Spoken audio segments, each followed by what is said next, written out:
call it to order and have Brian run through the rules again, please. Yes, sir. This is Brian Yates with SPH. Welcome everybody to the Montgomery County MUD number 47 Board of Directors meeting for Tuesday, March the 16th, 2021. Appreciate everyone being able to attend the meeting remotely this evening. As in prior meetings, I'll briefly go through the meeting procedures and then we'll perform a roll call. So to begin with, I need to remind everyone the meeting is being recorded as required by the Texas Open Meetings Act. Second, please remember to state your name before you speak, including the making of any motions. When you're not speaking, please be sure to mute your line. Third, we'll continue the practice of having a roll call to vote on each motion. After a motion has been made and seconded, please wait until you hear your name called and then respond with a verbal aye, a nay, or an abstention. Finally, we need to identify each person who's joining the meeting remotely this evening so that we can accurately reflect the attendance in the minutes of the meeting. I'll perform a roll call for the board members, followed by staff and consultants. When you hear your name and your company called, please respond by indicating that you're present in the meeting. Likewise, if you need to leave the meeting before it adjourns, please announce that you're doing so before you disconnect. Once I've completed the roll call for directors, staff, and consultants, I ask for any members of the public to identify themselves for the record. So starting with our board of directors, Anthony Cardell. Here. Paul Brown. Here. Laura Norton. Here. Cynthia Ullman. Here. Jennifer Ronk. Here. That completes the roll call for our directors. We'll move on to Woodlands Water staff. Jim Stinson. Present. Mike Mooney. Present. Maureen Bourgeois. Present. Shelley Lawson Kennedy. Present. Jeannie Scott. Present. Any other members of Woodlands Water staff in the meeting? If not, we'll move on to San Jacinto River Authority staff. Ron Kelly. Present.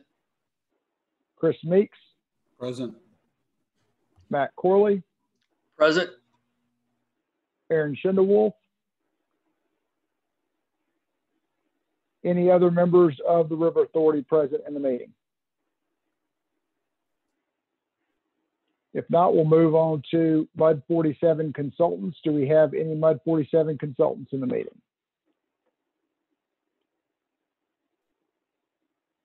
If not, we'll move on to members of the public. Do we have any other members of the public present in the meeting? We need to identify you for the record as well.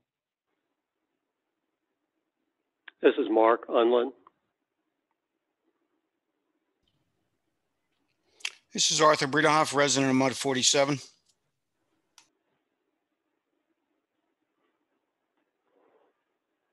And Dan Colkhorst and Aaron Schindelwolf are here. Dan Colkhorst is on today with Howard Hughes, the developer. I think Brian got me earlier with the River Authority. Yep. Any other members of the public present in the meeting?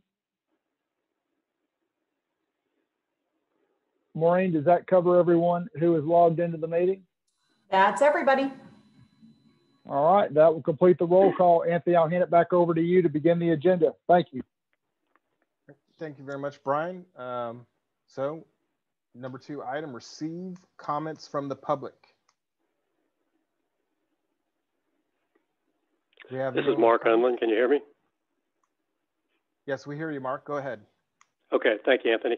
I want to thank the MUD 47 board, staff of Woodlands Water, San Jacinto River Authority for the great performance in keeping the water flowing during the freeze. I think that's a great testament to the infrastructure, the work processes and procedures that y'all follow, and especially to the staff and people that that make it all happen. I saw a lot of trucks running around, so I knew y'all were pretty active. And given that so many other similar entities had so much trouble, it was nice to know that we didn't have boil water notices or any problems supplying water during the freeze. So thank you very much. I really do appreciate it. And I only hope that in your spare time, you can go visit with Entergy and see if you can show them how to keep their plants from freezing up. That would be a big help. Thank you.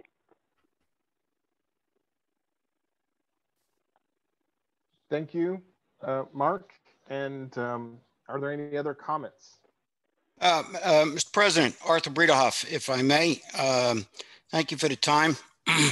I'd like to talk about option A. And option A, I'd like to thank all the members of the various organizations and organizations themselves that have been working with GMA 14 and the Lone Star Groundwater directors and the Lone Star executive to try to come to an understanding that reasonable DFCs are required if we're going to continue to recharge the aquifers and reduce subsidence. So a lot of people have been working hard and they've done stellar work to date. I'd also like to offer the board an option B. And option B is to work on and approve the FY22 ratio of groundwater surface water budget matrix for the next fiscal year. You have a memo in your packet that was worked on by the Woodlands Water Groundwater Surface Water Subcommittee, which at the time when I was a trustee, I was the chair of that committee. And one of the recommendations of the subcommittee, and the subcommittee's report was approved by the trustees, is that on an annual basis during budget time, and we're in budget time now, is that the budget is reviewed as far as the groundwater surface water matrix. And the recommendation is by the subcommittee was to move to a 50-50 ratio when and where possible. And in your packet, Ron Kelling and his staff, and I know they'll talk more in detail, performed an exercise to determine what is the cost to our residents. And at the time, they've only had the fiscal year 21 numbers, and the impact of an average resident that has 10,000 gallons or more per month would be impacted by less than $3 a month, bringing their cost from $28 to $31 a month. Now, I know there's a cost here for our residents, but if we're gonna recharge our aquifers and if we're gonna reduce subsidence, everybody has to invest in that. We've talked about it a lot, and Woodlands Water and MUDS have to continue to lead on this item. Also, SJRA presented the static well level report covering 2010 to 2020 at the December WWA trustee meeting. And in their report is very clear. The evidence shows that when we were pumping at 65% surface water back in 2016, and when we were pumping at 50% surface water, there was definitely an impact in a positive way to the aquifers and also minimized subsidence. And then we shifted to 35% surface water, and we're starting to see the aquifers decline, and we're seeing subsidence increase more. So I would really ask MUD 47 to have their trustee representative at the April meeting support and recommend that for budgetary purposes to let SJRA do some planning for fiscal year 22 is that we look at a 50-50 groundwater surface water ratio. And I appreciate the service of MUD 47. We thank you for that service, and I appreciate the time. Thank you, Arthur. Did we have anyone else? Did anyone join us?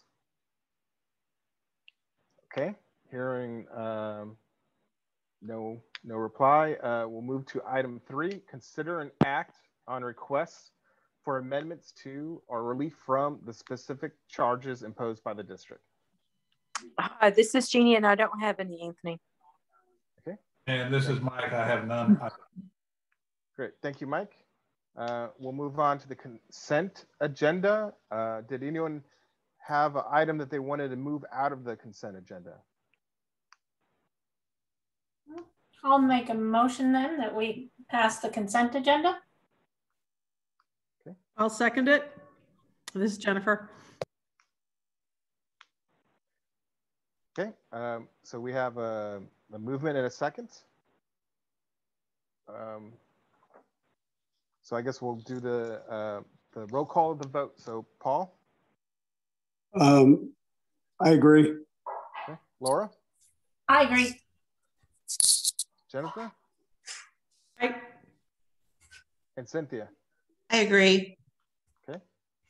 Motion carries. And we'll move on to item number 9, receive the attorney's report.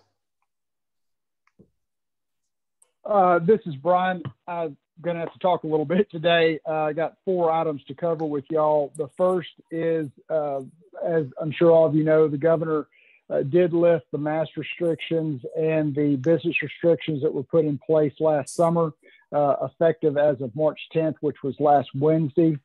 There have been some questions raised about whether those actions by the governor impacted his disaster proclamation that suspended the in-person meeting requirements under the Texas Open Meetings Act.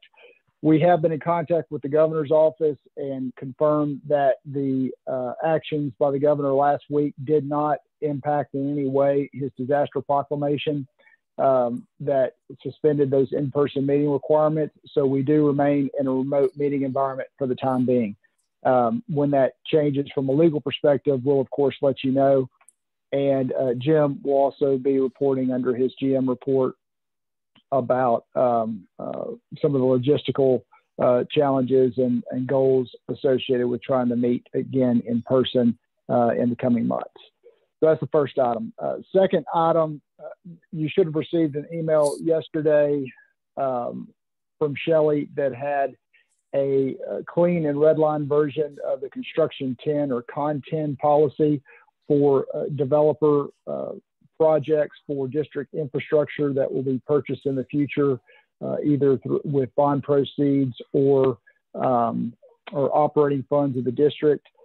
This district, MUD 47, is one of the few that does still have some development projects in the future. The changes primarily were focused on, let me back up. The reason for the review was that we did have a board or two ask about dusting that off and seeing if it needed any updates, since it had not been revised since 1995. So did go through, review that, made some changes to the form, primarily focused on changing the structure of the policy to, instead of essentially regurgitating a lot of the language in the applicable statutes, including references to those statutes themselves. And the reason for that is, over time, the legislature can modify the administrative code or the water code or various other statutes.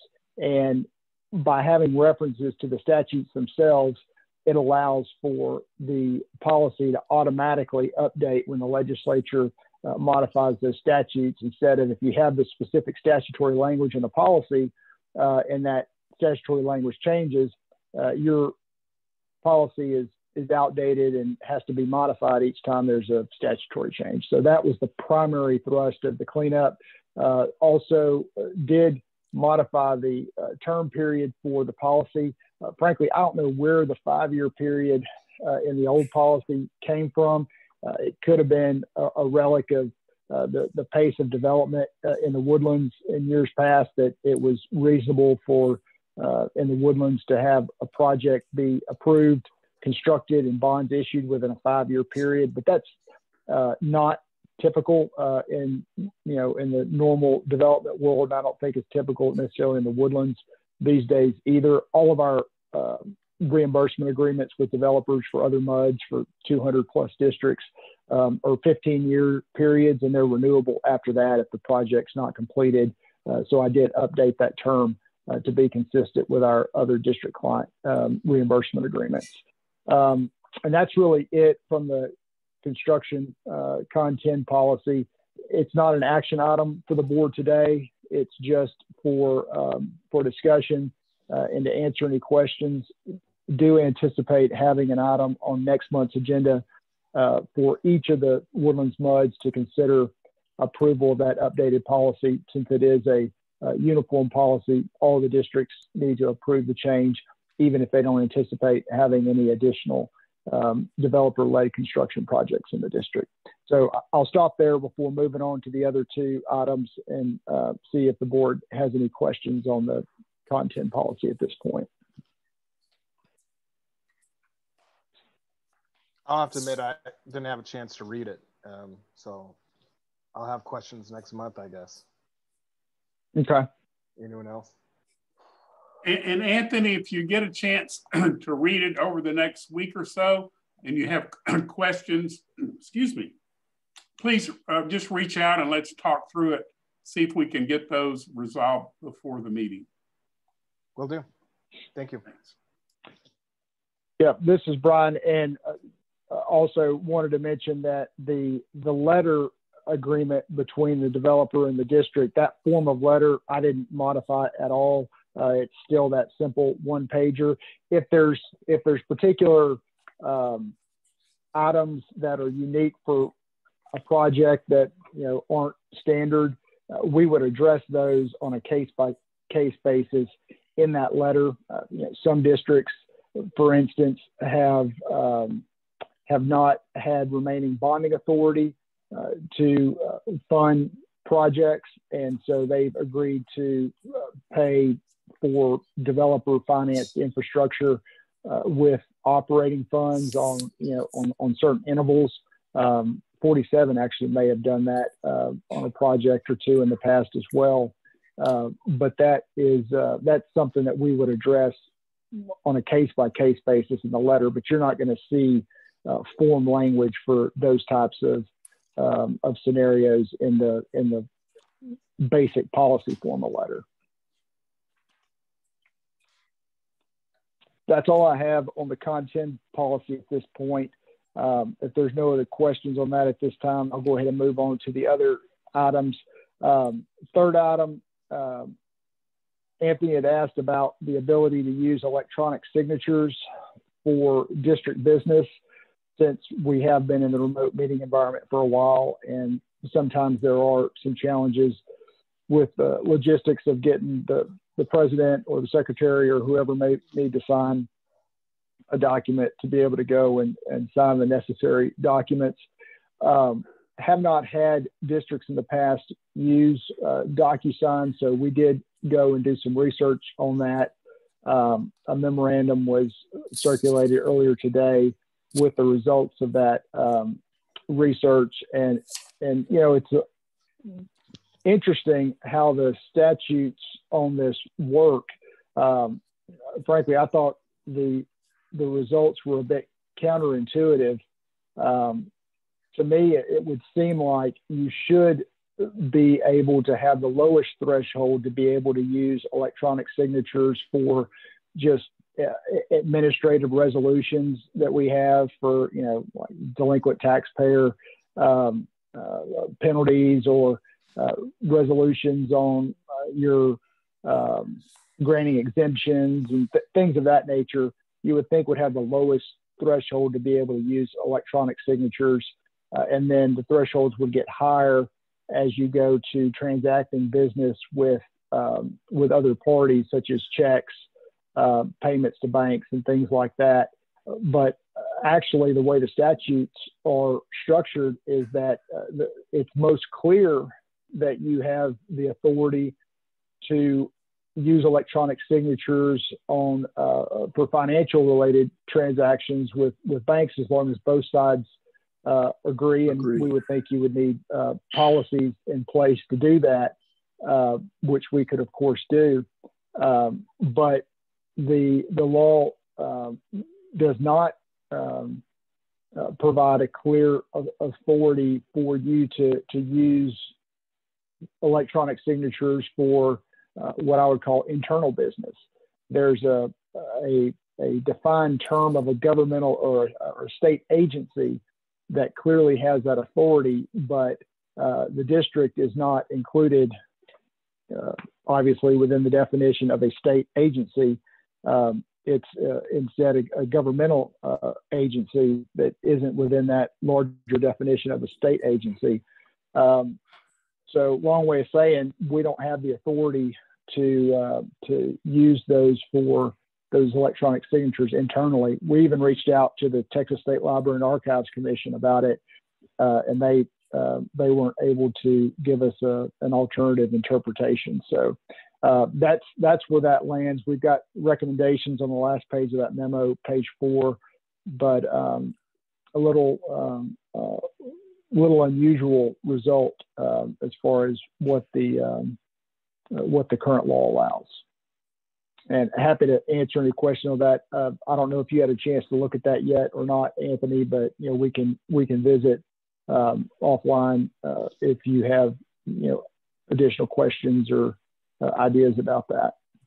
Yeah, I've had less time to review that one. I think I got it like 15 minutes ago, but I'll give it a look. But not only the environment that we're operating in, but efficiency, right? Like having Shelley drive all around town trying to track down these people. It's poor Shelley. It's crazy. It's way easier to do the DocuSign type of signature. But I'll read it, and if I have questions, it'll be okay. I noticed that the law was passed in 2004 and it's kind of old. This technology has progressed a lot further since that time. But we'll move on. Thank you, Brian, for looking Absolutely. Okay, and the last item is I understand that Paul and maybe another director, or I know Maureen, had been looking into the possibility of the district accessing a line of credit with a bank to have on standby to supplement operating reserves that the district may have as an additional fallback. Very prudent thing to look into.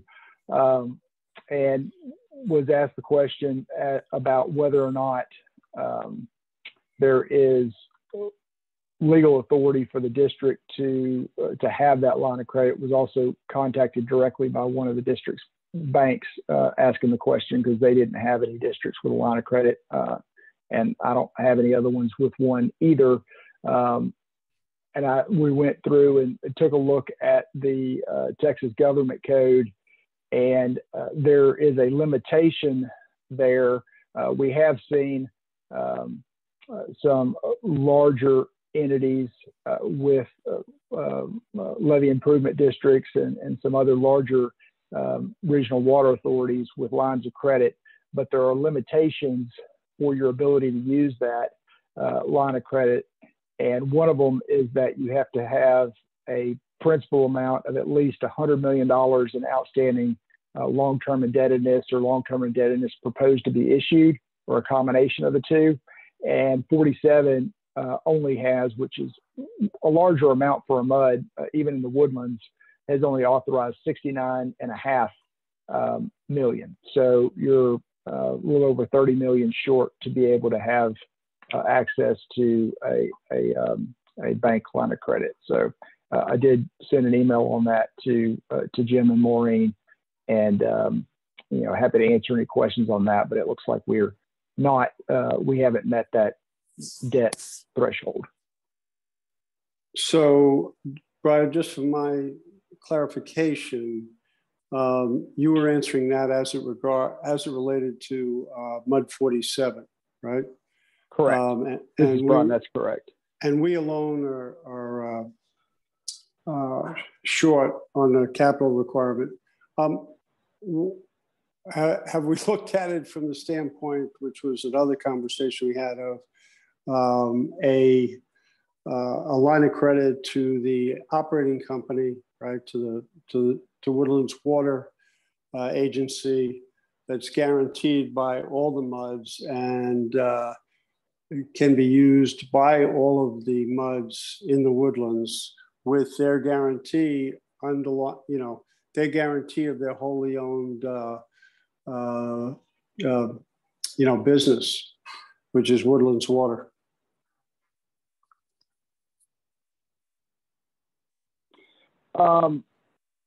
had not been asked that particular question.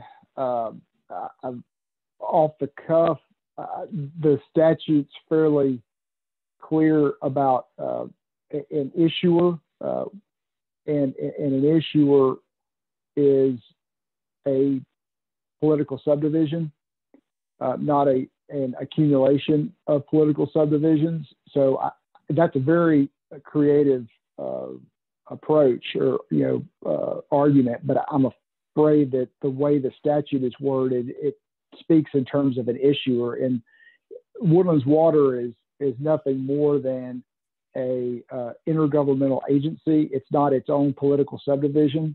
It's just created, pursuant to the Interlocal Cooperation Act, and so it can't essentially bootstrap up all of the authorization among the member districts. Mm-hmm. Okay.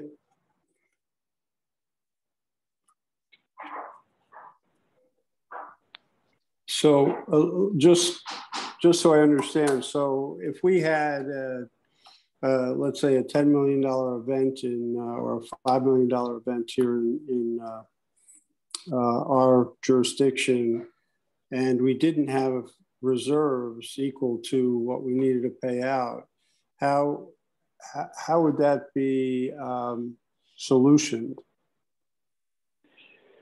So if you didn't, which this district doesn't have any remaining new money authorization, and assuming that you didn't go back to the voters for additional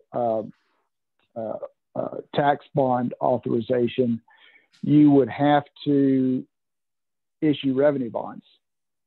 You would have to issue bonds backed by the water and sewer revenue of the district, and you would have to increase your water and sewer rates to an amount that was sufficient to fund the debt service on that water and sewer revenue debt. Okay.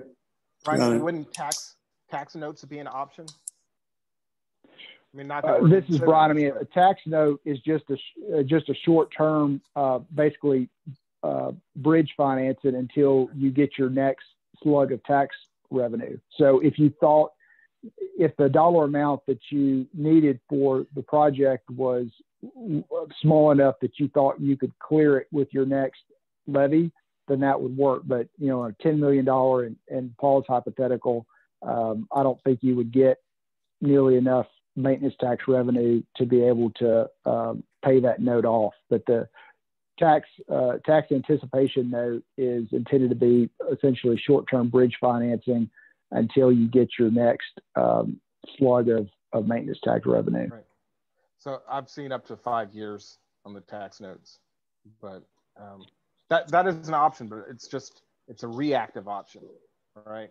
And I hear two things where regulation is keeping us from running like a business, which is efficient, allegedly.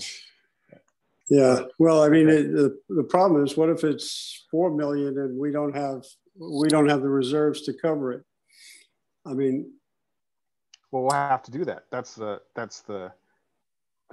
problem. Is that's why we have to keep those reserves where they're at. I get it. It seems doesn't matter what I think about. Yeah, if you were in a short term, fix and you needed to access those funds, it would be another variation of what you were asking about, a tax anticipation note. You could issue a bond anticipation note because there's a time period, as y'all know, to get TCEQ approval on bond issues. So to the extent that we were concerned that you needed the money before that whole process could work itself through, we could always do a bond anticipation note and then pay that bond anticipation note off with the proceeds of the water and sewer revenue bond issue. So can I just ask, I wasn't here when this was first done, but when I came onto the board initially, we were paying an outstanding, I don't know how to call it, but what I would normally think was a note to the developer in somewhere in the neighborhood of $200,000 increments. funding for actually, I think it was for work on the dam. Okay, how did we go about doing that? This is Brian. Are we talking about a developer finance project? Well, I don't know how that, I don't know the legal driver of that. Jim, you were here, weren't you? Yeah, it was a repayment plan to the Woodlands operating company for, I think, 4 installments, if I remember, of a couple of $100,000, but it was for water, sewer, and drainage infrastructure reimbursement. I don't remember which project it was.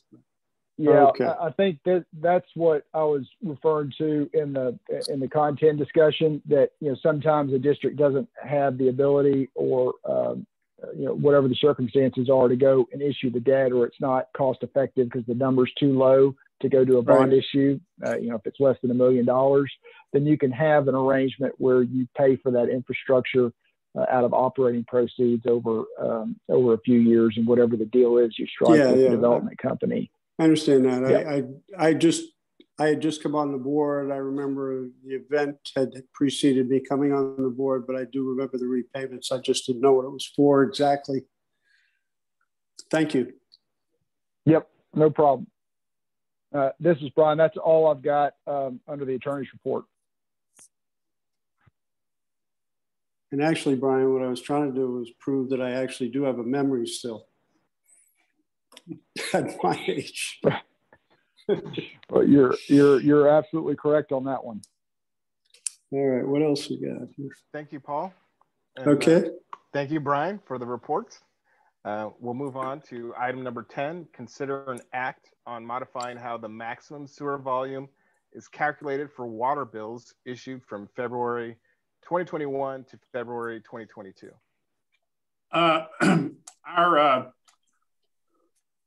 sewer policy is every year we look at water usage for every customer, each customer, for December, January, and February. We average whatever that volume is, and that is the maximum sewer volume charged to that account going forward. Usually takes effect during the summer months when irrigation jumps up and water usage climbs up. We had the freeze event in February. We had just finished reading the meters, and we made a decision not to use the February meter readings in the new calculation because we know a very large number of our residents had frozen pipes, busted pipes, and water usage much higher than they would typically have in February.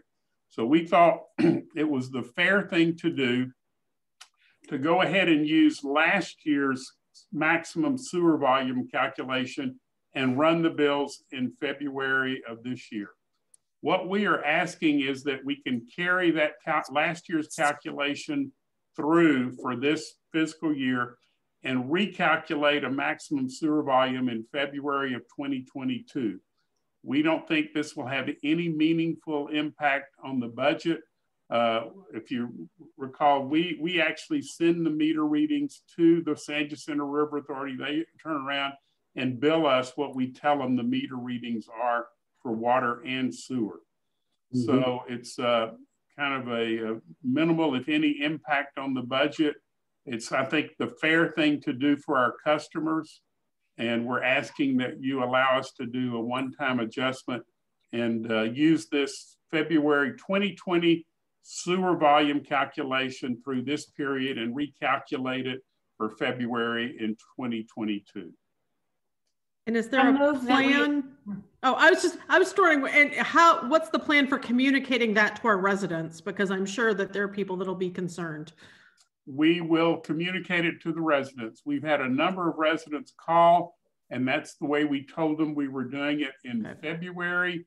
With all the board's approval this today and tomorrow and this week, we'll send out a notice and let the residents know that is what we're going to do for all the billing periods this year. Yeah, I think that makes sense. Well, I think it's a good idea, and I was gonna make a motion that we approve staff's suggestion. I'll second it. Okay, hearing a motion, a second. We'll take a roll call. Paul? I agree. Laura? Aye. Jennifer? Aye. And Cynthia? I agree. I'll vote aye as well. Motion carries. And we'll move on to number 11. Receive information from SJRA staff regarding review of groundwater / surface water delivery ratio for fiscal year 2022. Thanks. This is Ron Kelly, SJRA, as Arthur previously mentioned, and it's shown on page 26 of your packet. That the Groundwater Surface Water Committee met last year and created a memo with some recommendations, including that we should review the groundwater and surface water delivery ratio on an annual basis. And so this is that review. On page 27 of your packet, you will find a one-page calculations of that. Now, these calculations are based on the fiscal year 21 rates because we're right now in the process of developing the fiscal year 22 budget and rates.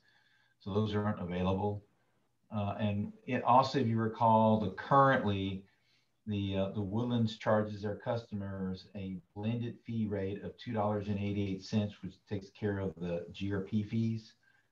So if you take their 35% surface water that you have now with 65% groundwater, an average residential customer in the Woodlands that uses 10,000 gallons of water per month will pay about $28.80 for this blended rate at 35% surface water. If the Woodlands wants to increase the amount of surface water they use from 35% to 50%, we can't just increase it. It's 2.5 million gallons a day. We can't just increase it 2.5 million gallons because that increase in cost of chemicals, power, and water would get spread out amongst all GRP users, not just the Woodlands.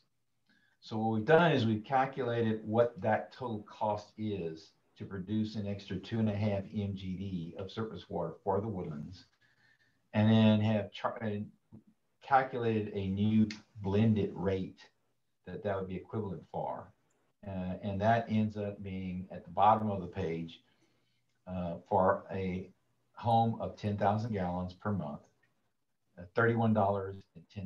So that's a difference of $2.30. So I guess the question that's before you is if the Woodlands would like to increase your surface water blend from a 35-65 to a 50-50, it would cost each residential customer approximately $2.30 per month for that item. And so kind of where we are right now, all we're looking for is some guidance from the trustees. That's why we brought it to y'all this month. We'll talk to the trustees next month to just find out if this is even something that the Woodlands is interested in. We're like I said, we're working on the GRP rate and budget now. We're going to be working on the Woodlands division, or we currently actually are working on the Woodlands division rate also. Once we get the final budget and rate from the GRP in May, then we'll circle back and say, okay, here are the 22 rates.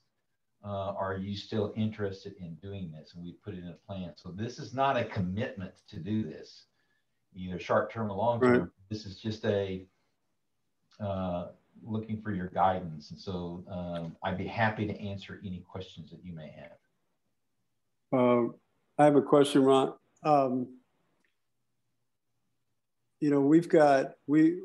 You know, through various activities and interest on the part of directors, we have raised the awareness here in the community around the whole issue of the aquifers, et cetera. One of the things I wonder about is, number one, how quickly do you need this decision? Or do you need a decision from us? We're just looking for some guidance from the trustees next month. Okay, so then the other question I have is, and maybe it falls to Woodlands Water or maybe it falls to you, has anybody done, I know we don't frequently do this, but has anybody done any market research on the, the opinion on an issue like this, around the current situation with the aquifer, et cetera? None that I'm aware of. Okay. All right. So we don't have that to lean on in terms of understanding our customer base, which I kind of think would be a good idea if we're attending all these meetings, to understand basically is, what impact is it having? Now, I think it's probably having a positive impact. I just don't know how broad it is. And maybe something we need to have on an agenda in the future is, picking up a local market research firm and having them do some quick and dirty market research for us, so we understand where our customer base is and where the community is, right? Just a thought.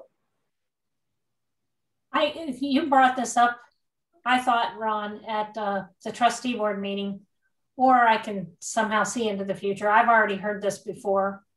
And I know that in the future, when you're looking at your budget, that I will advocate for this approach, because I would like to see us go to a 50-50 blend. Arthur spoke this evening and promoting this as well.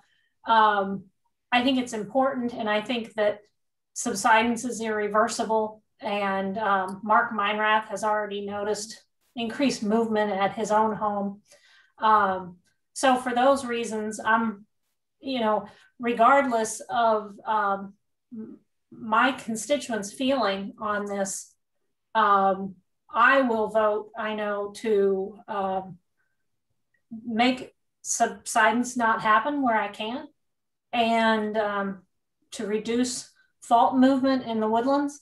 And if they answer to, not vote me in next time, I'm prepared for that. But I feel good moving forward and prepared to pass this along.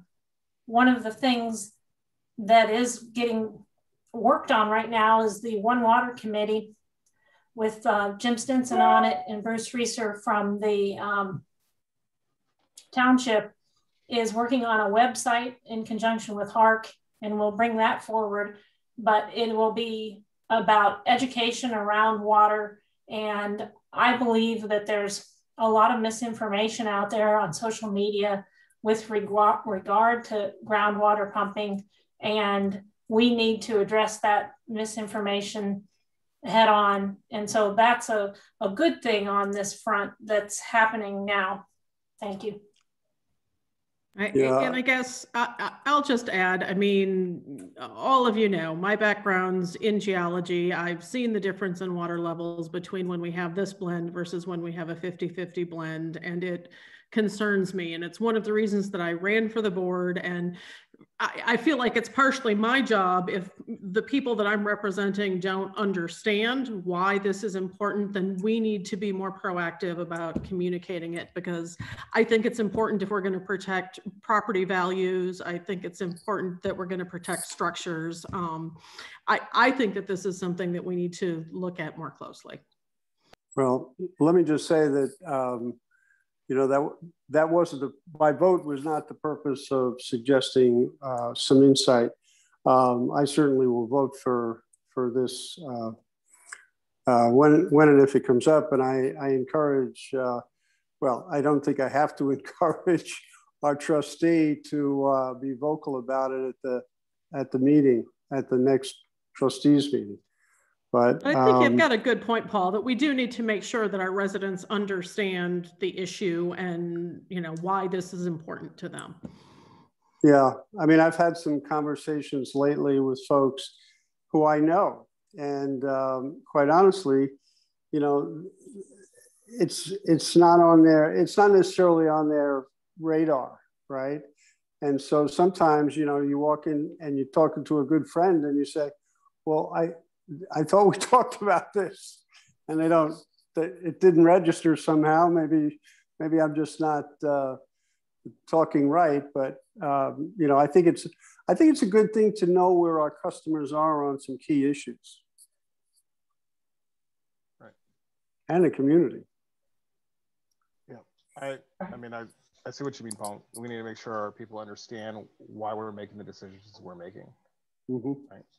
And just a look out on social media, our constituents are not in a good place in understanding where we are. So it is an issue.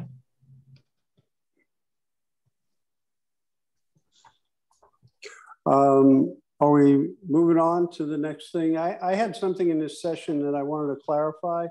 Number 3, the annual $2 million City of Houston water reservation fee. The first and only time I attended this meeting, I think, was a year ago. And I thought that the decision process around this fell to the GRP division board. Is that correct, Ron? That they vote on this issue every year? No, not every year. And since that discussion last year, you're correct about the discussion last year.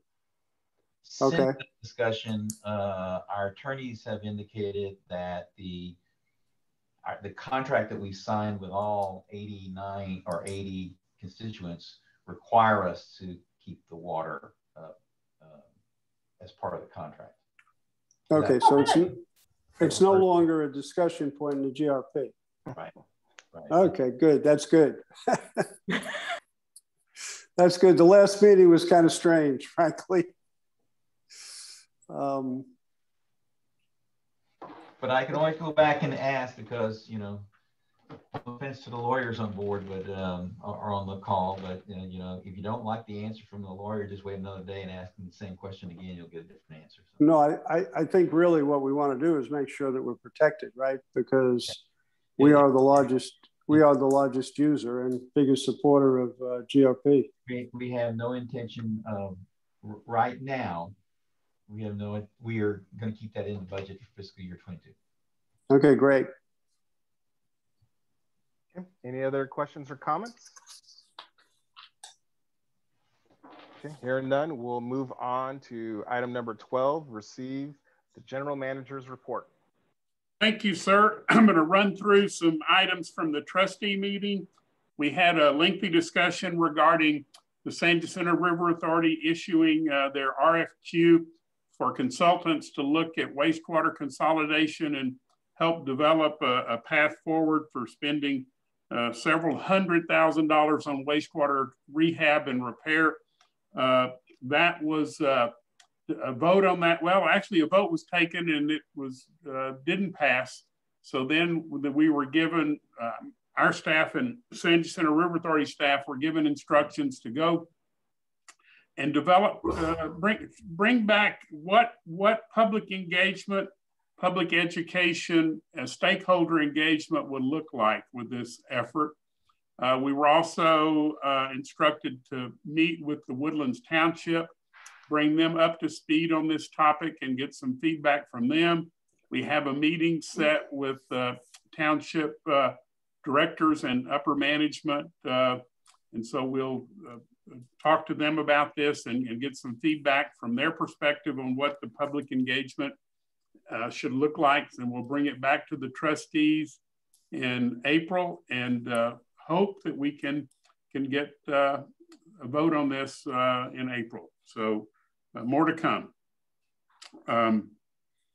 And I think Mark Unland had some good comments, and I know Laura had some comments that were taken to heart by the trustees, and it's a complex matter. And Laura, while I've got you on here, one of the discussions we will have with the township is do they happen to know of or could provide any land around the perimeter of the Woodlands that would be a good fit for this effort. So that will be part of our discussion with that. We'll see how that plays out. Good show.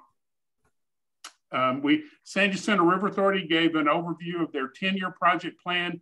This is a snapshot for the next 10 years. And just as a reminder, they do this every year, looking at a 10-year outlook. We're looking at close to $200 million in water and other infrastructure needs, water and wastewater collection and distribution needs. The audit committee did meet early in the year to look at funding options and how funding those needs might look and how it may impact the typical residential water bill in the Woodlands. That effort got put on pause with some of the other discussions with feasibility for wastewater consolidation, but they will resume this topic over the next couple of months and be bringing back recommendations to the trustees and to the MUDs on how we might fund these large infrastructure projects going forward over the next 10 to 30 years. Also in your packet, there's a notice from the Montgomery Central Appraisal District. They're soliciting candidates for special purpose district board members. So if you're interested or know somebody, one of the MUD directors that may be interested in that, let us know. Just as a reminder, over the last couple of MCAT election cycles, the township has enough votes to somewhat control that position. So if any of our MUD directors are interested, they would need to try to solicit enough votes from other entities to get seated. The township has what I guess you could say the controlling votes for that position currently, the special district candidate. Can we nominate someone that's popular there, like Arthur? Right? I think I heard he's interested. I'll have to verify. Well, think about it and let me know, and we'll take that information forward. The other thing is we had a discussion about when we might meet in person again. One MUD was anxious, or at least one director was anxious to start meeting in person. And my recommendation to the trustees that we should do this in unity. I don't want one MUD meeting in person and some other MUDs meeting in Zoom. So let's give this another month or so to see how things play out with the governor's office and the waiver to meet Zoom or meet remotely or meet virtually. And when we do this, let's do it all together. So that I think is the path we're going to be looking at going forward. Also, MCAD notified us that temporary disaster relief is available to homeowners and businesses affected by the freeze. So we may see some residents or businesses wanting some temporary tax relief regarding that disaster. We had a director request to see the Sjra SCADA system, kind of the control room, and Ron and Chris were nice enough to say, well, let's see if others may want to do that. So Shelley will be sending out some information over the next few weeks about who might want to do a tour of the Sjra SCADA room. We will be responding to the Lone Star Groundwater District's request to have some of our elected officials sit down with some of their elected officials. President Eric Hurd has selected Laura, Neil Gaynor, John Yours, and Eric Hurd and me to sit down with a balanced number of Lone Star directors and staff to see what information they want to share with us about their management plan and their subsidence and other issues. So that will be interesting, and we'll report back after that meeting.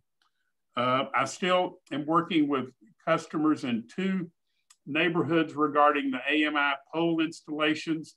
The one location is up at Woodlands Parkway and Lake Woodlands Drive on a water well site owned by the San Jacinto River Authority. Another location is near Slash Pine, which is a water plant site. In your packet is some information I've collected on options that might be considered I will report the residents at both of these neighborhoods are firm that they would like to see them completely relocated. That analysis is not completed yet, but I hope to have that done by the next round of meetings. Tachus is a company that's installing upgraded fiber optic options throughout the Woodlands for residents. It is causing us a tremendous amount of issues with water main breaks, with service interruptions, with customer complaints. Mike and I have met with their staff once. I had a meeting Monday with Precinct Nowak, Commissioner Nowak's precinct and his group, and several, the gas company was there, the power company was there. Really, our issues weren't resolved, so we've got another meeting with Tachus Thursday to see. We're at over 100 water main breaks, water service tubing breaks for customers since January 1, well over $100,000 in repair bills that we've incurred fixing these. We're being overwhelmed with this construction effort, and it's unsustainable. So we'll be meeting Thursday. I have reached out to legal counsel about what our options may be if we can't come to some agreement on a number of issues. So more to come on that. Jim, could I ask you about that a little more specifically?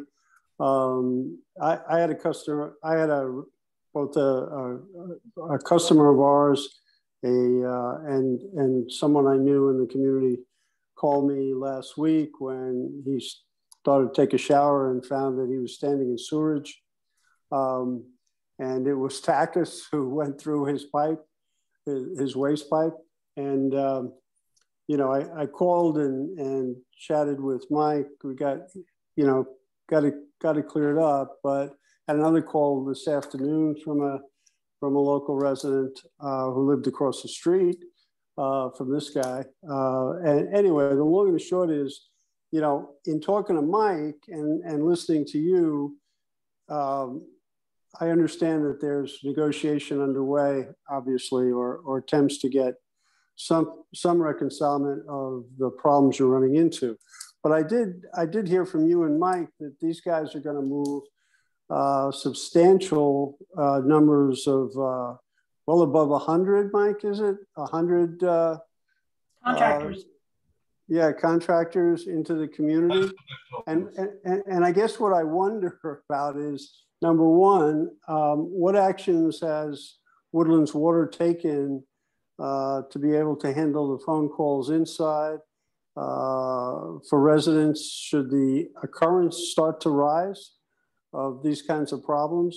And then, you know, from the standpoint of your ability in Woodlands Water and in our mud to be able to actually acquire the core competencies locally who can augment your existing staff should these numbers rise appreciably as they start to do their business. Because this isn't going to be something that, you know, I'd love to say that everybody's going to get together and, you know, touch lips, but that's not going to happen, I don't think, in this regard. Heard today that, you know, the age of this company, et cetera, I think you heard the same thing in the resources. And I just wondered, you know, what do we have to do right now here in the Woodlands to make sure that you guys have the resources necessary to do this? We don't have the resources to continue. This is an unsustainable event. Right. So what do boards like ours here in the Woodlands have to do so that you can write a check and get the numbers of people, expertise, et cetera, including perhaps, you know, people who, you know, a little bit of training, maybe you have the ability to do that when people call, I don't know. But, you know, I just feel like, you know, you guys do a good job for us all the time, but how do we, you know, what's the group event that has to happen in terms of the MUD supporting you with the funds you need to make this happen? I'm just going to repeat myself. The current scenario we're under is unsustainable. We can't get the resources to deal with 100 contractors in the Woodlands. We have got to come to an understanding, mutual understanding with TACUS or a legal remedy. Okay, that still doesn't answer my question though. If we can't resolve it and they move 100 in, what do we say to, what do I say to somebody who knows me who just had his pipe punctured and he's standing in sewage in his shower? That's all I'm asking. I mean, if you say, well, then let him stand in the muck, that's, I don't know whether that's acceptable, but I do think that, we have to, we should be considering, some options. We are considering options. Brian, you want to help me here so I don't get in muddy water legally? Yeah, this is Brian. So, Paul, just to distinguish here between the public line and the private lines, to the extent we're talking about public lines on the district side of the meter, we are working with outside litigation counsel and will be pursuing all appropriate legal remedies very soon if TACUS doesn't agree to make the changes that we feel are necessary immediately. As far as on the private side, I'm not sure how many of these breaks there have been on the customer side of the meter, but those would, unfortunately be claims that those homeowners would have to pursue directly against TACUS. Well, and I think the customers know that, at least the ones I've talked to. I'm just saying that, they are going to call Woodlands Water, regardless of what side it's on, because they don't really, in most cases, know that certain pipes are theirs and certain pipes are the Woodlands, the MUDs. In the case of one of the people I talked to, Mike gave me a thorough explanation of, well, where's the pipe? And it's on the wrong side of the Y. That's his responsibility. Okay. And he understands that, but he still needed the information, from their perspective. He's saying, wait a minute, I didn't bring these guys in here, and they don't, the average customer, including Paul Brown, doesn't know that a contractor can walk onto anyone's property and take action without asking if he's in the right section of ground.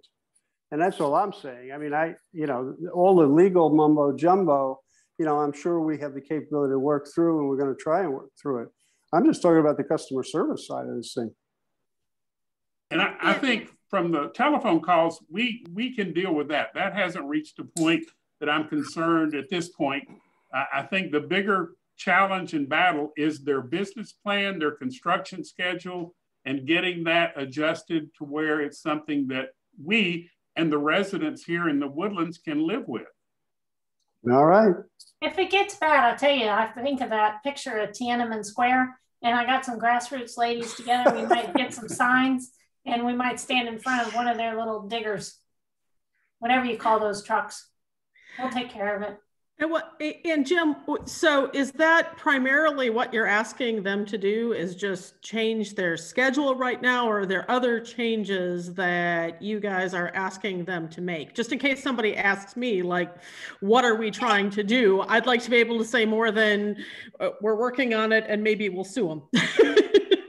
We are asking that they limit the number. They are asking us to locate anywhere from 4 to 5 miles, linear or miles of neighborhood streets per week to go out and locate our facilities. We can't physically do it. We're asking that they cut that back down to 1.5 miles, no more than 1.5 miles a week. Okay. We're asking that they modify their construction methods in the residential neighborhoods. No directional boring machines, only what we call pneumatic missiles to penetrate the ground and put their fiber in. The boring machines are the things that are tearing up the service tubing. Okay. We're asking that they're telling us they're isolated from any responsibility for paying the damages, that is a responsibility of their neighborhood subcontractors. We're saying that is not acceptable to us. You are going to have to take some responsibility for collecting these damages and reimbursing the MUDs. What else?